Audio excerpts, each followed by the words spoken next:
I'm Lena Navarro, and for 28 years, all I ever wanted was a quiet corner in my family's heart. I held on to the simple, childish hope that on my wedding day, my parents would be there, their smiles a benediction as I started my new life. Instead, what I received was a silence that echoed louder than any shout. They dismissed my wedding, the most sacred day of my life, as a footnote, an inconsequential gathering for their less important daughter, and flew to a sun-drenched island to toast my sister's future. As I stood in the soft glow of the ceremony, my eyes scanning the rows for their faces, I found them instead on a screen laughing, clinking glasses against a turquoise sea, utterly oblivious to the void they had left behind. In that moment, something inside me didn't just break, it turned to dust. And yet, the cruelty didn't end there. Days later, they called, not with an apology, but with a demand, as if their disregard was something I was expected to finance. That was when the dust settled, and in its place, a foundation of resolve began to form. I understood with a chilling clarity that if I didn't draw a line in the sand, I would be erased by their tide forever. I grew up in Oak Haven, a small coastal town in Oregon where the scent of salt and pine hung in the air and reputations were cultivated as carefully as the prize-winning roses in our neighbors' gardens. My parents, Marcus and Isabel Navarro, were masters of the curated life. Our house, a handsome colonial with perfect gray shutters, was a stage, and every family dinner was a performance. Behind the polished oak doors and starched linen napkins, however, the roles were immutably cast. My older sister, Sophia, was the star. Sophia was a supernova, brilliant and blinding. She was everything my parents had envisioned, a gifted pianist whose fingers danced across the keys, a sharp debater who won trophies that gleamed on our mantelpiece, a mind destined for the hallowed halls of a top-tier law school. I was the quiet counterpart, the girl who found solace in the muted colors of the coastline, in the textures of driftwood and sea glass. My passion was for interior design, for creating spaces that felt like a quiet exhale. But in my parents' world, a world of loud accomplishments, my quiet dreams were whispers they couldn't, or wouldn't, hear. I remember once, when I was 10, I spent an entire weekend transforming my small bedroom into a sanctuary inspired by the sea. I painted the walls a soft, misty gray, hung strings of shells I'd collected, and arranged my furniture to catch the morning light. I proudly showed my father, my heart thrumming with a child's hope for praise. He stood in the doorway, his eyes scanning the room without truly seeing it. "Very nice, Lena," he murmured, his thoughts already back on the phone call he'd just had about Sophia's acceptance into a prestigious summer music program. That became the rhythm of my childhood, Sophia's crescendo, my diminuendo. When I won a regional award for a design concept in middle school, my certificate was placed on the refrigerator, only to be covered a week later by a newspaper clipping about Sophia's latest piano competition victory. For her high school graduation, my parents threw a lavish garden party, inviting half the town to celebrate her full scholarship to Stanford. My own graduation, marked by academic honors and a scholarship to a respected design school in Portland, was acknowledged with a quiet family dinner where the main topic of conversation was how they would manage visits to see Sophia in California. The disparity wasn't always grand, it was often in the small, daily cuts. Sophia received a beautiful baby grand piano for her 16th birthday, an instrument that filled our home with her soaring music. For mine, I was given a gift certificate to an art supply store, a practical but impersonal gesture. My parents would drive for hours to attend Sophia's recitals, sitting in the front row, their faces alight with pride. But when my school hosted a showcase for the top art and design students, a night I had worked towards for months, they had a prior commitment, a dinner with a colleague of my father's who had a daughter applying to the same pre-law program as Sophia. I stood that night in the school's library, my portfolio of sketches and fabric swatches displayed on a small table, watching other parents hug their children and praise their work. A hollow ache settled deep in my chest. Later, hiding in the shadows of the upstairs landing, I overheard my mother on the phone with my aunt. "Sophia is our legacy," she said, her voice brimming with a conviction that left no room for anyone else. "She's the one who will truly make a mark on the world." I retreated to my room, the one that smelled of the sea, and understood that in the story of my family, I was merely a supporting character, my lines written in invisible ink. By my senior year, I stopped trying to earn a place in their spotlight. I focused my energy on my portfolio, pouring my longing and my loneliness into my designs. My guidance counselor, Mrs. Gable, became my quiet champion, writing letters of recommendation that spoke of my unique vision and quiet determination. When I received my acceptance letter and scholarship, my parents' reaction was muted. "That's wonderful, dear," my mother said, "but make sure you have a practical backup plan." They never hesitated, however, to take out a second mortgage on our home to cover the exorbitant costs of Sophia's Ivy League law school. "It's an investment," my father explained to a neighbor, in the family's future. At 18, just before I left for college, a small gallery in town that specialized in showcasing local artists offered me a spot in their summer exhibition. It was a dream come true, a chance to see my work, my vision validated in a public space. I sent my parents a formal invitation, a beautiful card I designed myself, a foolish flicker of hope still burning within me. They didn't come. They were in Boston, helping Sophia move into her dorm, an event they documented with a flurry of proud photos online. I stood in that gallery, surrounded by strangers who paused to admire my design boards, their kind words a balm on a wound I was only just beginning to understand. I felt a swell of pride, yes, but it was tangled with a profound sense of loss for the one thing I couldn't create for myself, my family's genuine recognition. That night, as the fog rolled in from the Pacific, blanketing Oakhaven in a soft, gray shroud, I made a silent promise. I would build a world of my own, a place of beauty and warmth, and I would learn to live in it, even if they never chose to visit. Leaving Oakhaven for Portland felt like stepping into clean, crisp air. I enrolled in the design program at the university, immersing myself in a world of color theory, architectural history, and spatial dynamics. It was there, in a crowded lecture hall, that I first met Noah Caldwell. He was a graduate student and a teaching assistant for my foundational design course, a man with a quiet strength and eyes that seemed to see the intention behind every line I drew. He'd linger by my desk, offering gentle critiques that pushed me to be bolder, to trust my instincts. Around the same time, I met Chloe Kim in a shared studio space. She was a whirlwind of energy, a photography major with an infectious laugh and an unapologetic honesty that was both terrifying and exhilarating. She became my anchor, the person who would tell me my color palette was a disaster and then stay up all night with me, fueled by coffee and cheap pizza, until we got it right. With Noah and Chloe, I felt seen in a way I never had before. For the first time, I felt like I belonged. My college years were a blur of hard work and discovery. I poured myself into my studies, driven by a deep-seated need to prove my worth, if only to myself. My professors took notice, and one of them, a notoriously tough but respected architect, recommended me for an internship at a small but innovative interior design firm downtown. By my junior year, I was balancing a full course load with freelance projects, designing cozy living rooms for young families and minimalist office spaces for local startups. It was demanding, but every completed project felt like laying another brick in the foundation of my own life. I would occasionally send my parents photos of my work, a small, lingering hope that they might finally express some interest. The responses were always lukewarm.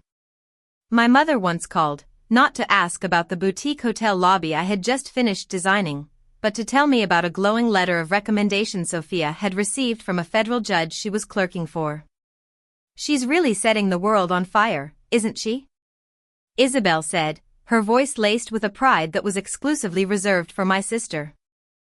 The comparison was always there, an invisible yardstick against which I never measured up. In my final year, I landed my biggest project yet, a contract to redesign the flagship store for a beloved Portland-based home goods brand, Hearth & Home. It was a massive undertaking, a chance to put my name on a space that thousands of people would see. I dedicated months to the project, obsessing over every detail, from the custom light fixtures to the reclaimed wood flooring. When the store reopened, it was featured in a prominent design magazine, my name credited as the lead designer. I was ecstatic, certain that this time, this tangible, public success would be undeniable. I emailed them the link to the article, my hands trembling slightly. My father's reply came a day later, a short, dismissive email. Looks nice. Did Sophia tell you she passed the bar exam on her first try? We're all so proud. My heart didn't just sink, it plummeted. I showed the email to Chloe over dinner at our favorite Thai restaurant. She read it, her expression hardening. They're blind, Lena, she said, her voice fierce. They don't deserve an ounce of your energy. Noah's reaction was different. He didn't get angry, he got proactive. He took me out to celebrate, to a beautiful restaurant overlooking the Willamette River. He didn't just congratulate me, he asked me to walk him through my entire creative process, from the initial sketches to the final installation. He listened with genuine fascination, his belief in my talent a steady, warming light. We had been friends for years, but that night, something shifted. We started dating, and his faith in me made me feel invincible. After graduation, I was offered a full-time position at a prestigious design firm in Portland. I was 22, with a budding career, a man who cherished me, and a friend who was my fiercest defender. I was building a life I loved, brick by brick. And though a small though foolish part of me still wished my parents would come and admire the structure I was creating, I was slowly learning to be my own architect, my own builder, and my own home. By my mid-20s, my career had truly taken flight. The firm promoted me to senior designer, entrusting me with our most important clients. My biggest project was a multi-million-dollar contract to design the interiors for a new eco-luxury resort on the Oregon coast. It was the kind of opportunity one had only dreamed of. I remember calling my parents, my voice buzzing with an excitement I couldn't contain, naively believing that the sheer scale of this achievement would finally break through their indifference. My mother answered, her tone distracted as always. I told her about the resort, the budget, the creative freedom I'd been given. There was a long pause on the other end. That sounds very stressful, dear, she finally said. Are you sure you're not taking on too much? You should call your sister. Sophia just made partner at her firm in New York. Can you believe it? Partner at 30. I hung up the phone, the silence in my apartment feeling vast and cold. That was the last time I called them with good news. That conversation was a quiet turning point, a final, painful acceptance that I would never be enough for them. From that day forward, I stopped trying. Instead, I turned all that energy, all that love, towards the life I was building with Noah. One evening, as we walked along the misty shores near his parents' coastal home, the waves whispering against the sand, Noah stopped and took my hands in his. With a simple, heartfelt declaration of his love, he asked me to be his wife. I said yes, tears of joy mingling with the salty air. We decided on a small, intimate wedding at a beautiful cliffside and overlooking the Pacific, a place that held special meaning for us. I poured my heart into every detail, designing the invitations myself, each brushstroke a testament to the love and peace I had found with him. And for the first time in a long time, I let a fragile hope bloom. A wedding, a marriage surely, this was a milestone they couldn't ignore. I sent the invitations to my parents and to Sophia. I followed up with a phone call, my voice softer than I wanted it to be as I left a message for my mother. It would mean the world to me if you could be there, I'd said. My father texted back a few days later, we will see what we can do. I clung to that flimsy promise like a lifeline. Sophia, who was in the midst of her own whirlwind engagement to a successful entrepreneur named Ethan Monroe, didn't reply at all. 10 days before the wedding, my mother called. I answered, my stomach twisting into a knot, expecting questions about travel arrangements or dress codes. Instead, her voice was brisk, almost cheerful. Lena, I'm sorry to say we won't be able to make it to your wedding. What? The word was a breath, a whisper of disbelief. It's just a small affair, Lena, she said, her tone making it sound like a child's tea party. And the timing is just impossible. Ethan's family has invited us all to Bali to celebrate his and Sophia's engagement. It's a huge moment for this family, a real milestone. Her words struck me with the force of a physical blow. A trivial event. A huge moment. The hierarchy was laid bare, brutal and absolute. I hung up the phone without another word, my hand shaking so violently I could barely set it back in its cradle. Noah found me minutes later, curled up on the sofa, and held me as I sobbed, not with loud, heaving cries, but with the quiet, wrenching grief of a final heartbreak. "Then it will be our day," he whispered into my hair. "Just ours." The day of my wedding was achingly beautiful. The sky was a painter's canvas of soft blues and grays, the ocean a shimmering expanse below. I walked down the aisle in a simple, elegant dress I'd helped design, my eyes locked on Noah's. His gaze was my anchor in a sea of hurt. Chloe was there, camera in hand, her smile a beacon of fierce loyalty. Noah's parents, Robert and Helen Caldwell, embraced me with a warmth that felt more genuine than anything I'd ever received from my own. They looked at me as if I were already their daughter, their kindness a soothing balm on the raw wound of my family's absence. But even as I stood at the altar, exchanging vows with the man I loved, I couldn't stop my gaze from drifting to the two empty chairs in the front row. They were a physical manifestation of the emptiness I'd felt my whole life. I took a deep breath, focused on Noah's voice, and let the love that surrounded us fill in the gaps. The reception was a celebration of chosen family. Our friends and Noah's relatives filled the small inn with laughter and warmth. I felt held, I felt celebrated, I felt loved. But a part of me remained adrift, waiting for a call, a text, any sign that they were thinking of me. Later that night, after the last dance, I slipped away to a quiet corner and checked my phone. There were no missed calls. But there was a notification from my mother's social media page. My breath caught in my throat as I tapped on it. A video loaded.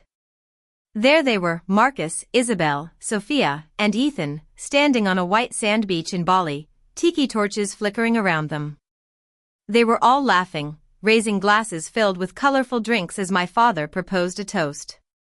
The caption my mother had written read, "Celebrating our rising stars. So proud to welcome Ethan to the family. Here's to a future as bright as this sunset." Sophia was radiant, her hand intertwined with Ethan's, my parents beaming beside them as if they were royalty. There was no mention of me, no hint that on the other side of the world, their other daughter had just gotten married. I watched the video on a loop, each frame a fresh stab of pain. They hadn't just missed my wedding. They had actively, joyfully, and publicly chosen something semi-else. Chloe found me, my phone clutched in my hand, silent tears tracing paths down my cheeks. "Oh, honey," she breathed, wrapping her arms around me. "They are not your people." "We are." Noah joined us, his expression hardening as he saw the screen. "You are worth so much more than this, Alina," he said, his voice thick with emotion. Robert and Helen offered to call them, to express their disappointment, but I shook my head. An apology forced by others would be meaningless. What I wanted was something they were incapable of giving, for me to matter. In the days that followed, I couldn't shake the image of that video. They hadn't just skipped my wedding, they had erased it. They had broadcast their preference to the world, celebrating the daughter who was an investment while ignoring the one who had asked for nothing but their presence. Sitting beside Noah in our quiet apartment, surrounded by wedding gifts and flowers, I knew I couldn't spend the rest of my life waiting for them to see me. I had to finally, completely, let them go. A week after the wedding, Noah and I were trying to settle into the rhythm of our new life, unpacking boxes and dreaming about the future. The sting of my family's betrayal was a constant, low hum beneath the surface of our newlywed bliss. Then, one afternoon, my phone rang. It was my father. His voice was devoid of warmth, clipped and efficient, the tone he used for business calls. "Lena, we need to discuss the loan," he said, without any preamble. I was so taken aback I could barely form a response. "What?" What loan? He launched into an explanation that felt like it was from an alternate reality. He and my mother, he claimed, had taken out a significant loan $25,000 years ago to help with my university expenses, and now, with the considerable costs of Sophia's upcoming wedding, they expected me to start contributing to the repayment. It's your turn to step up for the family, Lena, he added, his tone implying this was a perfectly reasonable request. Sophia's wedding is a major event. It's important we all do our part. I stood frozen in my own living room, the phone pressed hard against my ear. My sister's wedding. The one they had chosen over mine. They now expected me to help finance the very event that had served as the backdrop for my humiliation. I took a shaky breath, my mind reeling. A loan? Dad, I don't know what you're talking about. He insisted it was an informal family agreement, a debt of honor. The implication was clear, I owed them. My wedding might have been trivial, but my money was not. I mumbled that I would have to look into my records and hung up, my heart hammering against my ribs. Noah, who had been reading on the sofa, saw the color drain from my face. What is it? I recounted the conversation, my voice trembling with a mixture of disbelief and fury. He listened, his expression growing darker with every word. No, he said, his voice low and firm. Absolutely not. They can't do this to you. That night, I unearthed a dusty box of old files from the back of our closet. For hours, I sifted through years of financial statements, tuition receipts, and bank records. And there it was, in clear black and white, every single student loan payment, made on time, every month, drawn directly from my own bank account. I had worked 2 part-time jobs through college and took on endless freelance projects after graduation specifically so I wouldn't be a burden. I had paid off the last of my student debt 2 years ago, a milestone I had celebrated quietly, alone. There was no outstanding loan. There was no debt to my parents. It was a complete and utter fabrication, a guilt-laden hook designed to reel me in and bleed me dry for Sophia's grand celebration. The next morning, I called my father back. My hand was steady this time. My voice was quiet, but as sharp and cold as sea glass. I've reviewed my financial records, I said, foregoing any greeting. My college loans were paid in full, by me. There is no debt. He sputtered, taken off guard by my directness. You must be mistaken, Lena. We remember it clearly. Your sister's wedding is going to be very expensive. You should want to help. I could hear my mother in the background, her faint voice murmuring her agreement. And in that moment, the last vestiges of my hope for them crumbled. This wasn't just about money. It was about power. It was about reminding me of my place. They had called my wedding a trivial event for someone at the bottom, and now they expected that same person to fund the coronation of their queen. I thought of the video from Bali, of their carefree laughter. I thought of my mother's dismissive words. A cold, clarifying anger washed over me. I'm sorry, I said, my voice dangerously calm, but I can't be bothered with such trivial matters. The silence on the other end of the line was absolute. For a heartbeat, there was nothing. Then my father started to bluster, to argue, but I didn't let him finish. I'm done, I said, and I hung up the phone. A profound sense of lightness filled me, so intense it was almost dizzying. The weight I had carried my entire life, the weight of their expectations, their disappointment, their indifference was gone. For the first time, I wasn't pleading for a seat at their table. I was flipping it over.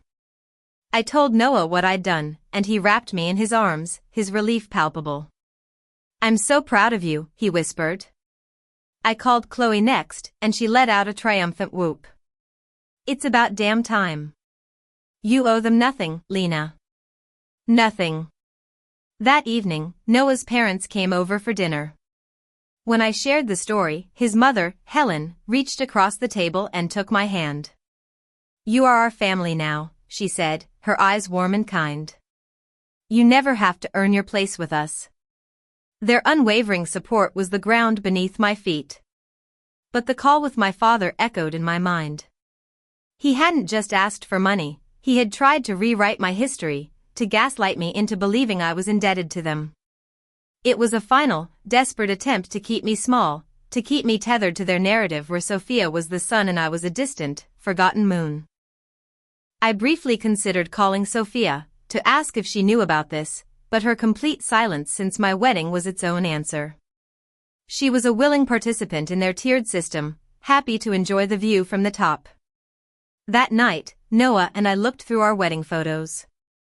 Chloe had done a beautiful job, capturing the quiet moments of joy, the love in our friends' faces, the steadfast devotion in Noah's eyes as he said his vows. As I looked at the images of my chosen family, I realized I didn't need the one I was born into. I had built a career, a marriage, and a life on my own terms. Their attempt to pull me back into their toxic orbit hadn't broken me. It had finally, irrevocably, set me free. Standing up to my father was more than just a single act of defiance, it was the moment I chose myself. The silence that followed from my family was profound. Days turned into weeks, and there were no angry voicemails, no pleading emails, no attempts to break through the wall I had built. It was a silence that confirmed everything I had ever feared. Out of sight, I was truly out of mind. The finality of it was both heartbreaking and liberating. I knew I couldn't navigate this new, uncharted territory alone. Chloe had been seeing a therapist for years to unpack her own complicated family history, and she recommended her. Dr. Evelyn Reed was a woman with a serene presence and a gaze that was both gentle and perceptive. In her calm, sunlit office, I finally gave voice to the story I had held inside for so long, the years of feeling invisible, the acute pain of my wedding day, and the shocking audacity of my father's demand. She listened without judgment, and when I finished, she said something that resonated deep within me. "Lena, you have been trying to earn a love that was never truly available to you. Setting this boundary isn't an act of cruelty, it's an act of self-preservation." With her guidance, I decided to make my decision formal, to close the door not with a slam, but with a quiet, decisive click. She suggested a clear, concise email, a medium I could control, free from their interruptions or manipulations. Noah was my steadfast support, sitting with me at our small kitchen table, his hand resting on my back as I typed. "Say what you need to say for you, not for them," he advised. Chloe came over with tea and pastries, her presence a silent show of solidarity. "They lost the right to have a say in your life a long time ago," she declared, pacing our living room like a protective tigress. Their love gave me the courage I needed. I drafted the email, rewriting it a dozen times until every word felt true. It was addressed to Marcus, Isabel, and Sophia. "Your actions over the years, culminating in your decision to forego my wedding and the subsequent demand for money, have made it unequivocally clear where I stand in this family. I can no longer carry the emotional weight of your priorities and expectations. For my own well-being, I am choosing to step away. Please do not contact me. Any future attempts to reach me will be ignored." It was short, firm, and devoid of the pleading undertones that had colored my interactions with them for years. Dr. Reed read it and nodded. "This is a statement of fact, not an invitation for debate." "It's perfect." My finger hovered over the send button for a long minute, a lifetime of conditioning warring with my newfound resolve. Noah squeezed my shoulder. "You've got this." I clicked send, and an immense wave of relief washed over me, so powerful it left me breathless. It was done. I immediately blocked their numbers and all their social media profiles, sealing the boundary. The days that followed were quiet, almost unnervingly so. The phantom limb of my family ached occasionally, a pang of guilt or a flicker of sadness. But Dr. Reed helped me see that grief was a natural part of letting go, even of something that was hurting me. I leaned heavily on my true family. Noah's quiet presence was a constant comfort. Chloe made sure my calendar was filled with gallery openings and long hikes in the forest, refusing to let me wallow. And Noah's parents, Robert and Helen, folded me even deeper into their lives, inviting us for Sunday dinners that were filled with easy laughter and genuine interest in my life and work. Sometimes, Helen told me one evening, "The family you build is stronger than the one you're given." Her words became my mantra. I poured my renewed energy into my design work, taking on a challenging but rewarding project to restore a historic library. Each design choice, each restored piece of architecture, felt like a metaphor for my own life. I was taking the bones of what I'd been given and creating something beautiful and strong. With the shadow of my family's judgment lifted, I felt lighter, more creative, more me. Noah and I started talking seriously about our future, about buying a small house with a garden, about maybe starting a family of our own. The thought, which once felt fraught with the complication of my past, now felt like a hopeful, sunlit path forward. Cutting ties wasn't about erasing my past, but about refusing to let it define my future. Dr. Reed helped me understand that I had been shaped by their neglect, but I was not defined by it. I started a journal, filling its pages with my fears, my anger, but also, increasingly, with gratitude and hope. I was building a life with people who saw me, who celebrated me, and who loved me unconditionally. And I was finally realizing that was more than enough. The silence from my family was a personal piece, but it created a resounding echo in their own world. My decision, it turned out, was not made in a vacuum. My cousin Nina, who had always been more of a sister to me than Sophia, was the first to learn the full story. I met her for coffee one rainy Portland afternoon and, for the first time, laid everything bare: the wedding, the Bali video, the fabricated loan. Her expression shifted from sympathy to a quiet, simmering rage. I knew they favored Sophia, but this is monstrous, Lena, she said, her hand covering mine. You did the right thing. Nina, who was the unofficial hub of our extended family's communication, didn't keep my story a secret. She didn't have to be dramatic, she simply stated the facts when aunts and uncles asked why I was no longer present at family functions. The story of my parents' blatant cruelty spread quietly but effectively through the family grapevine. The tide of opinion, which had always flowed in their favor, began to turn. Invitations to holiday gatherings for Marcus and Isabel became less frequent. Phone calls went unanswered. The perfect family facade they had so carefully constructed began to crack. Sophia, too, faced an unexpected reckoning. Her fiancé, Ethan, came from a family that valued integrity and fairness above all else. At a formal dinner with his parents, they gently but pointedly asked why no one from her family had attended her sister's wedding. According to Nina, who heard it from a mutual acquaintance, Sophia tried to brush it off, citing a scheduling conflict. But Ethan's mother, a formidable woman, wasn't so easily placated. Family is family, she reportedly said, her tone leaving no room for argument. That conversation planted a seed of doubt in Ethan's mind. He started to look at Sophia's relationship with her family, and with me, through a different lens. He saw not a star being rightly celebrated, but a woman complicit in the cruel treatment of her own sister. Their perfect, high-powered romance began to show signs of strain. I heard all of this in quiet updates from Nina. I felt no triumph, only a sad sense of inevitability. Their world was being reshaped by the consequences of their own choices. As Dr. Reed reminded me, you didn't cause this, Lena. You simply stopped absorbing the impact. While their lives were contracting, mine was expanding in ways I had never imagined. Noah and I bought a small, charming cottage with a garden that smelled of lavender and roses. One morning, standing in the kitchen as the sunlight streamed through the window, I realized my period was late. A few hours later, 2 pink lines on a test confirmed a joyful, terrifying truth: I was pregnant. The news was a wave of pure happiness. Chloe shrieked with delight when I told her, immediately starting a Pinterest board for the baby shower. Robert and Helen Caldwell wept with joy, Helen already starting to knit a tiny, soft blanket in a shade of seafoam green. My pregnancy became my focus. I channeled all my creative energy into designing a nursery, a serene, peaceful space of soft neutrals and natural wood, a world away from the cold, formal rooms of my childhood home.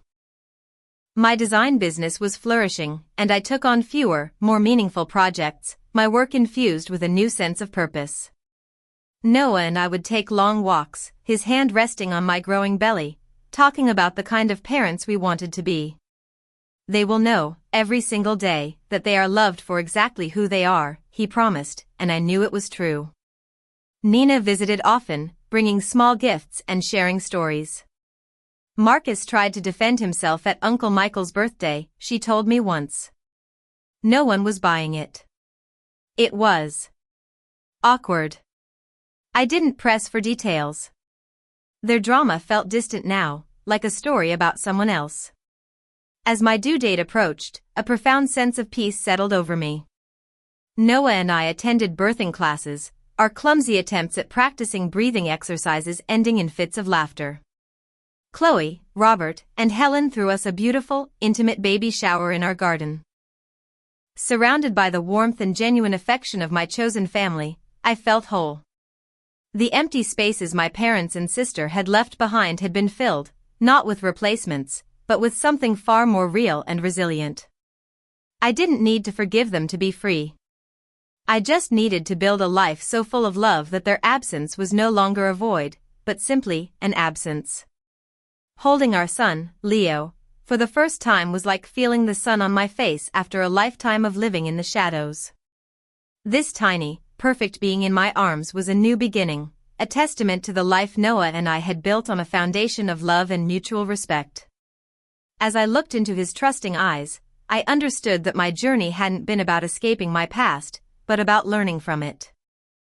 The pain, the rejection, the years of feeling invisible, they weren't just scars, they were lessons etched into my soul, lessons I now carry with me not as a burden, but as a source of strength and wisdom. The most fundamental lesson was about the nature of family itself. I grew up believing family was an unbreakable bond, an obligation you honored no matter the cost to your own heart. My parents, Marcus and Isabel, taught me a different, harsher truth. Family, true family, is not defined by blood, but by respect, by kindness, by the choice to show up for one another. When they chose Sophia's engagement party over my wedding, when they tried to manipulate me for money, they made their choice clear. And in doing so, they gave me the painful but necessary gift of clarity. Setting boundaries was the hardest and most important thing I have ever done. It felt like standing on a cliff edge, turning my back to the only home I'd ever known and stepping into the unknown. But Dr. Reed helped me see that boundaries are not walls to keep others out, they are gates to protect the sacred space within yourself. In closing the door to my parents' world, I opened one to my own, a world where my worth was not up for debate. In that world, I discovered my chosen family.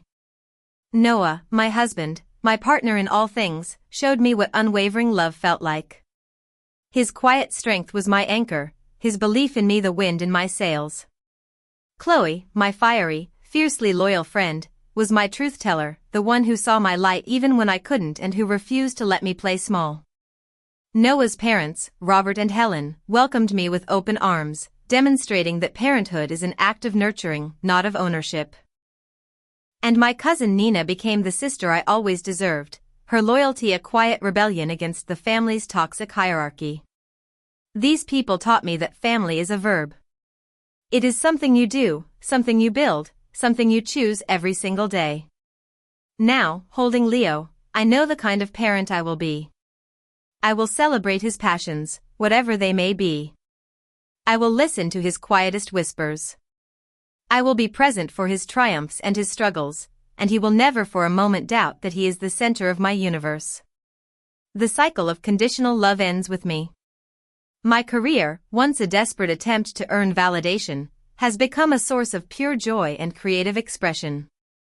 My designs are not just about aesthetics anymore, they are about creating spaces of comfort, peace, and belonging, the very things I craved for so long. My parents and sister remain a distant echo. Their absence is a fact of my life, a scar that has faded to a thin, silver line. It reminds me of where I came from, but it no longer dictates where I am going. I have built a life so rich with love and purpose that there is simply no room for their ghosts. Looking back, I feel a strange sense of gratitude for the pain. It was the catalyst that forced me to find my own voice, to define my own worth, and to build my own home. I am no longer the quiet girl from Oakhaven, sketching in the margins and hoping to be noticed. I am a wife, a mother, a designer, a creator of my own beautiful life. And in the end, that is the most profound lesson of all: you cannot wait for others to give you a home. You must build it yourself, with the materials of self-respect, the foundation of boundaries, and the loving hands of the people who truly see you. My family is here, in this cozy little house, in the sound of my husband's laughter and the soft breathing of my sleeping child. This is my legacy. This is my peace. This is home.